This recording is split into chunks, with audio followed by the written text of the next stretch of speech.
It's a nightmare for health workers. An Ebola patient in a fever delirium breaks out of an isolation ward. The nurses are overwhelmed. The police lose their cool. Well, we don't know because we saw the patient coming out. We don't know how comes. She was in an unholy center. The fear is real. Anyone who comes into close contact with this woman could die.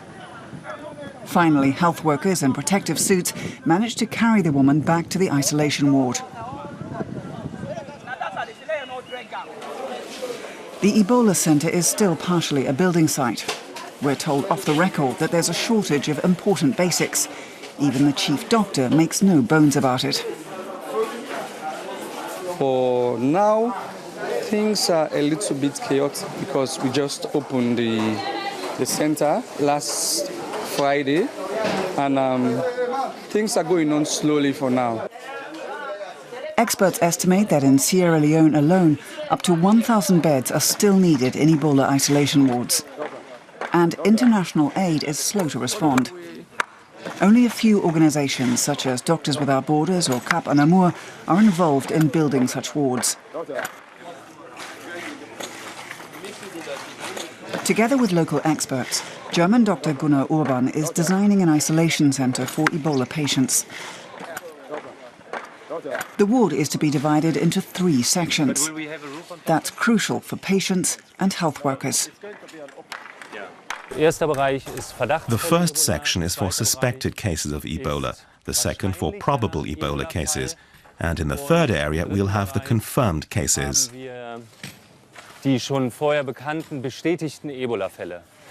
So this is where the probable cases will be?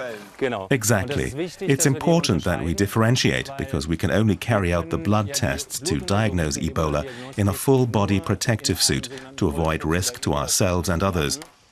So if we admit a patient whom we suspect of having Ebola, but the blood test doesn't confirm it, then we have a patient who is probably lying next to Ebola patients and who could catch the disease here.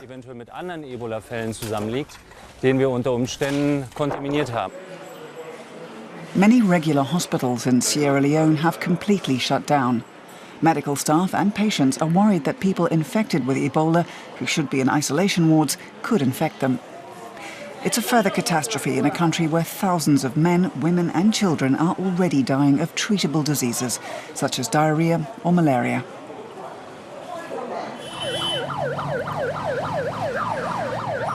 This isn't an ambulance driving through the streets of Freetown. It's a hearse. This special Red Cross team has one main job: finding people who died of Ebola and burying them.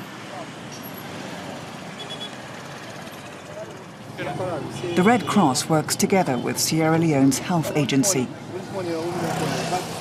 Oh, yeah, people are calling, yes. They call a specific number. We have a number that they call. And we use that number to coordinate the different people who to do what, when and how. This is where we should pick up a body, but we don't know the exact house. We don't have contact number for the people, so we are trying to contact their coordinator. But it doesn't matter who they speak to. Nobody claims to know any dead Ebola victims. The team leaves. At the next site, the mood is even more hostile. We can only film secretly. The family want to bury the dead themselves. Despite information campaigns, many fail to understand how infectious the corpses are. It's this lack of acceptance for their work, especially among friends and family, that is most upsetting for the health workers. Up till now, I had to keep away from my family because they said I had to lie to them because my mother said, if you are collecting dead bodies, I don't think you should come near us. The workers are then called to an Ebola isolation centre. 3 patients died here on a single day. Everything has to be meticulously planned. More than 200 doctors, nurses and health workers in West Africa have been infected with Ebola in recent months because of insufficient protective measures. I'm 100% protected for now. As you can see, I'm protected.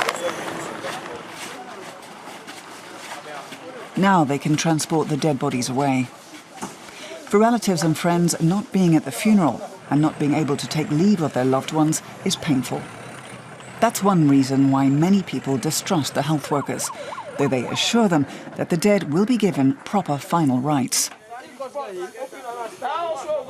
To bury them with ropes, you just don't go and throw them into the grave like that.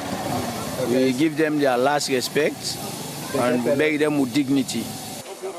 Months after Ebola claimed its first victim, this work has become a grim routine for the health workers.